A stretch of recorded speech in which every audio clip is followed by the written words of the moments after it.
Hi, and thanks for joining me. This is a ramble I filmed back in March, shortly before my accident. Now, if you're new to the channel, you might want to check out the previous updates that tell of my motorcycle misadventure.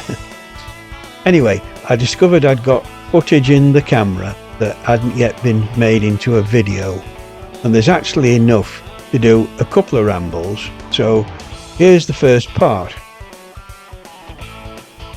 We're out on Goldie, the BSA Goldstar 650 again, and we're doing quite a large circuit that'll take us up the east side of the River Trent, along the south bank of the Humber estuary, and back down to eventually pick up the M180 for a quick run home.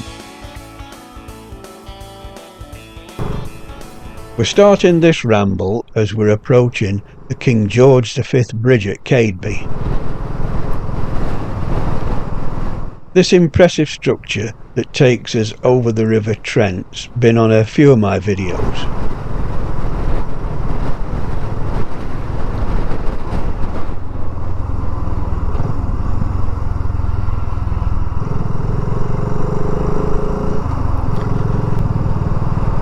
We're on the A18 heading towards Scunthorpe, but we're turning off onto the B1216 to take the back roads and hopefully find some nice little villages. First place we pass through is Gunness. This is a small village, and its name derives from it forming a ness, which was the name for a promontory on the River Trent. Not sure where the gun bit comes from. There's been a wharf here on the river for a long time, and it was used for transshipment of iron ore.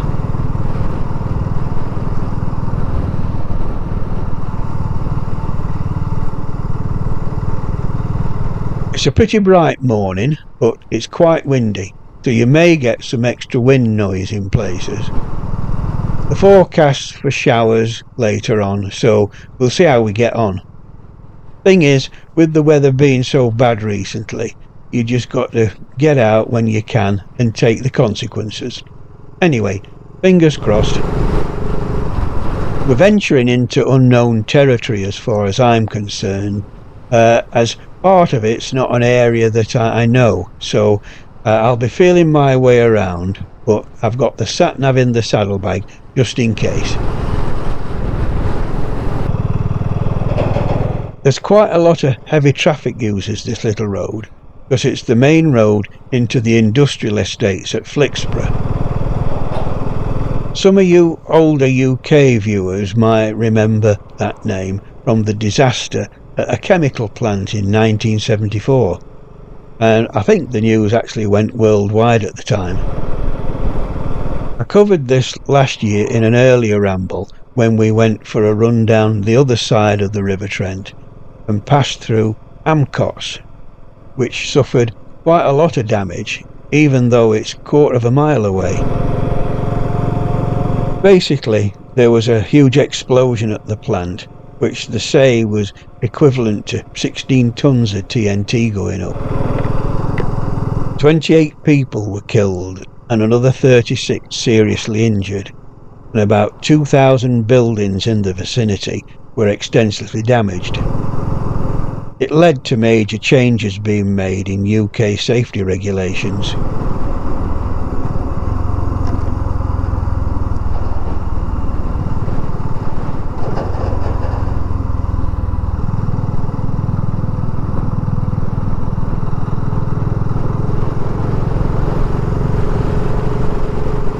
We're approaching the village of Flixborough now, and this is quite an old place. It's recorded in the Domesday Book as Flixborough. In 1989, a 2-year archaeological dig here uncovered an extensive Anglo-Saxon settlement.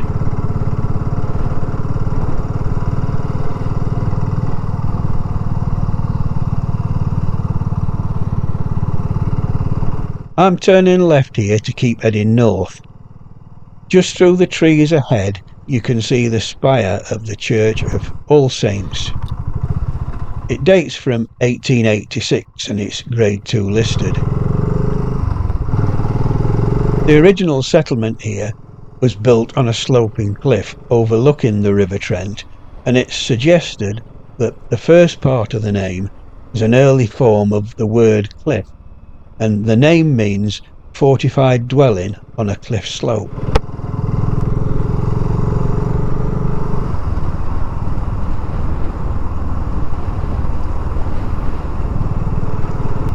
We're at Burton upon Stather now. Burton's an Old English word for a fortified farm. Stather's from the Old Norse and was a landing stage.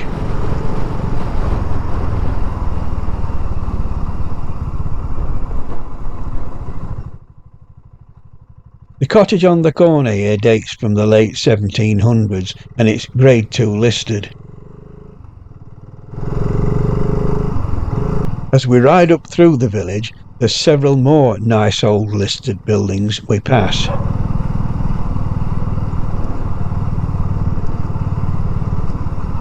As we go around this right-hand bend in the centre of the village, we get a glimpse of a nice old lich gate there at the side of the pub, and tucked away behind the Sheffield Arms is the 12th century St Andrew's Church.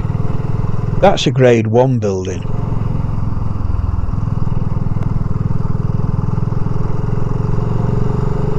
We're turning left here to head north out of Flixborough and up towards Walcot.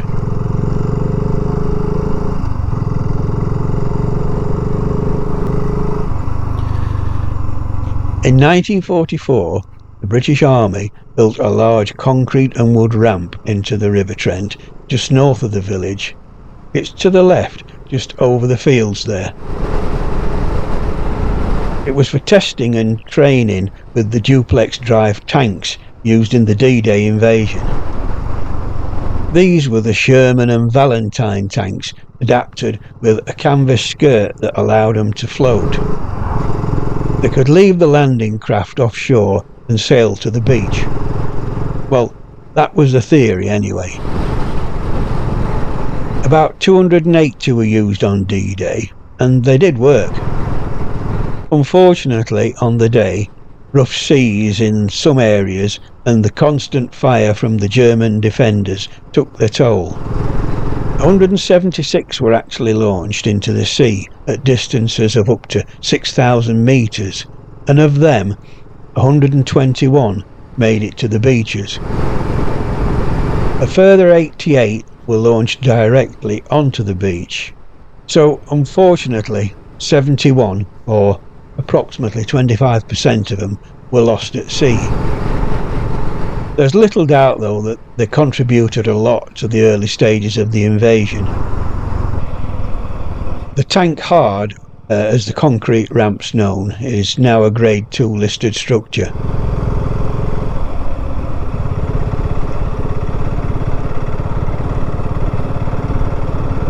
We're at Walcot. Quite a bit of wildlife round here. There's a couple of pheasants getting out of the way. The gateway on the left is to Walcot Hall, a mid-18th century country house tucked away behind the trees. On the right we've got Walcot Old Hall. This is a bit older and dates from the mid-17th century. They're both Grade 2 listed.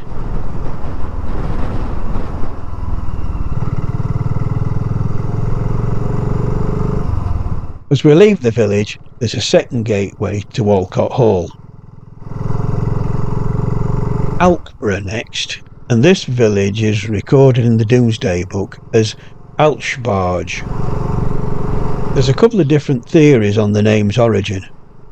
One is that it's from the Old English and refers to a person's name, Aluka or Alka, and Berg, which was a hill or mound, so it's Alka's Hill. The other is that it's Anglo-Saxon and refers to a shelter or hut of a Welshman, and refers to an isolated group of Welshmen that were living here. Who knows which is right? There's evidence of settlements in the area going right back to Neolithic times, That's about 4,000 years BC. Archaeological finds include stone axehead and arrowheads, Bronze Age and Roman pottery, and even a small hoard of Roman coins. We've done a little diversion up Back Street to find a rather unusual structure.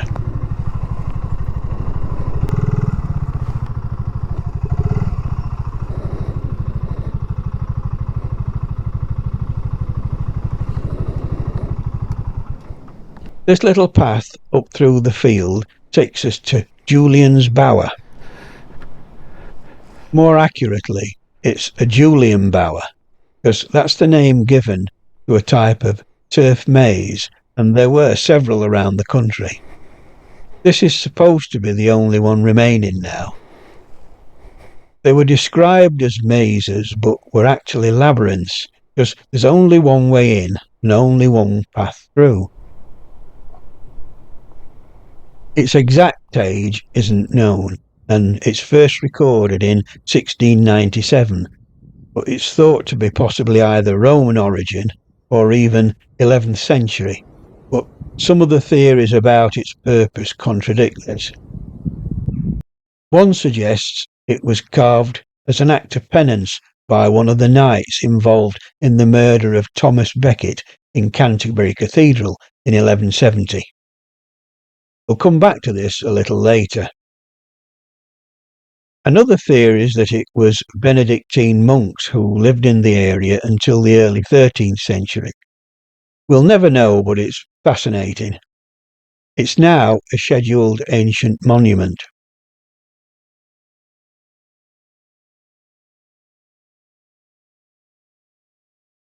Now, in case the maze gets too overgrown to recover its shape, the pattern's recorded in a stained glass window and on the floor of the village church porch.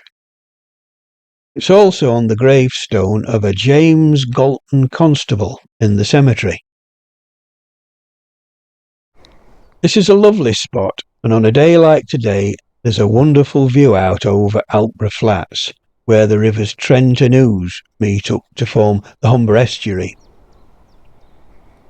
It's what's known as an alluvial plain, which is basically plain created over a long period of time by the deposit of sediment carried down from highland regions by one or more rivers. It's a great place for bird watching and wildlife, and all of this, including Walcot and Alkborough, are in a conservation area. During the Second World War, though, Alkborough Flats was actually a bombing range where RAF bombers would practice their skills.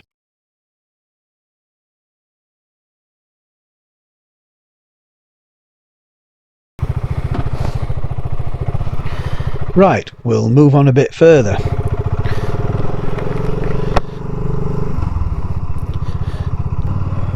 We're going round past the Church of St John the Baptist, which is another Grade 1 building.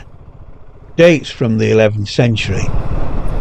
It's got an oak altarpiece inside made by Robert Thompson, or Mousy Thompson as he's known. He's the carpenter whose signature was a little wooden mouse carved on all his pieces. Now, back at Julian's bower, I mentioned the knights who killed Thomas Becket, Archbishop of Canterbury, in Canterbury Cathedral, and that link comes in here. There was a report in 1697 of an inscribed stone found in a derelict part of this church. The inscription bore the names of 3 of the 4 knights that killed Thomas Becket, and stated that they helped with the reconstruction of the church. Unfortunately, the stone, if it ever actually existed, disappeared, so there's no proof of this now. This is a very agricultural area, and the roads are very muddy in places. Thankfully, it's not been too wet just lately. We're turning left now to head up to Whitton. That's as far as this road goes, because the village is on the south bank of the Humber. This is an old village and it's recorded in the Domesday Book. It's thought that it may have originated when the Romans crossed the Humber heading north in 71 AD, first as a military camp, then later as a Roman villa. It could have been the southern landing stage for the crossing from the fort at Brough on the northern bank. There is evidence of Roman activity here, as Roman coins and other artefacts have been found in the fields.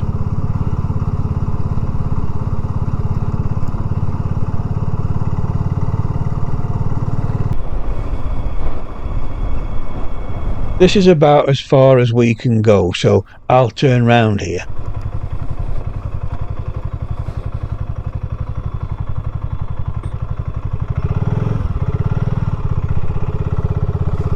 That's the church of St John the Baptist, and it dates from the 11th century. It's believed that the tower's partly constructed from large stones that came from demolished Roman buildings.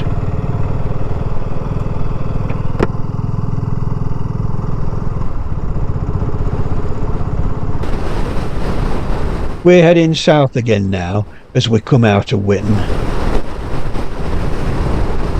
The next village we find is West Halton, and there's been a settlement here since at least Anglo-Saxon times.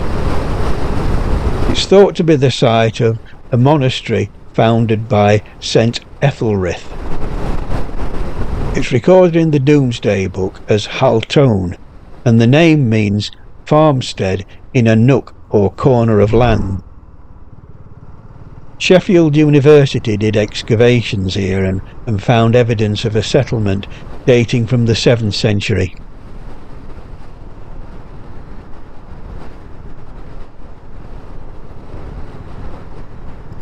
The village green on our left here is a scheduled monument, as it's a multi-period site that includes a Bronze Age bowl barrow, an Anglo-Saxon settlement and a medieval manorial settlement.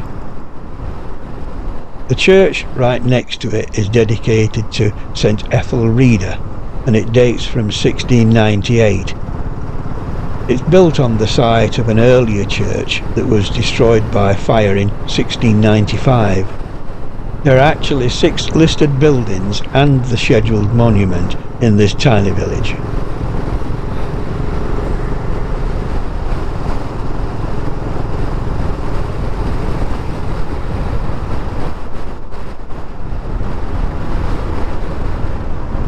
We're turning right at the T-junction and heading down to the hamlet of Colby.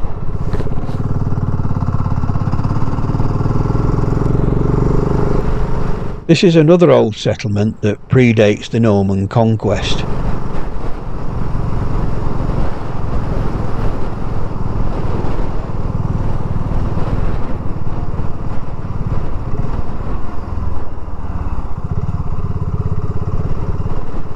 Behind the big wall on the right is Colby Hall, that dates from the 1600s.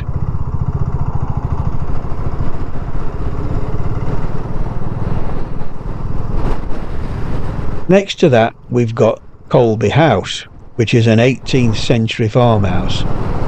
The hall's grade 2 star and the farmhouse is grade 2 listed.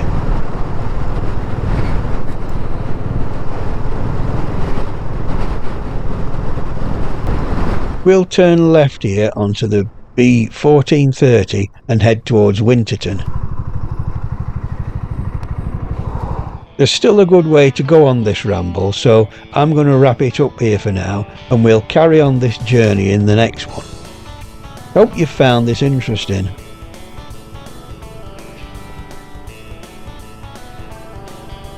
Please leave a like if in fact you did, and a comment. I always try and answer them. And don't forget to subscribe if you want to see more of my ramblings, and hit the notification button. Hope to catch you on the next one, so cheers for now.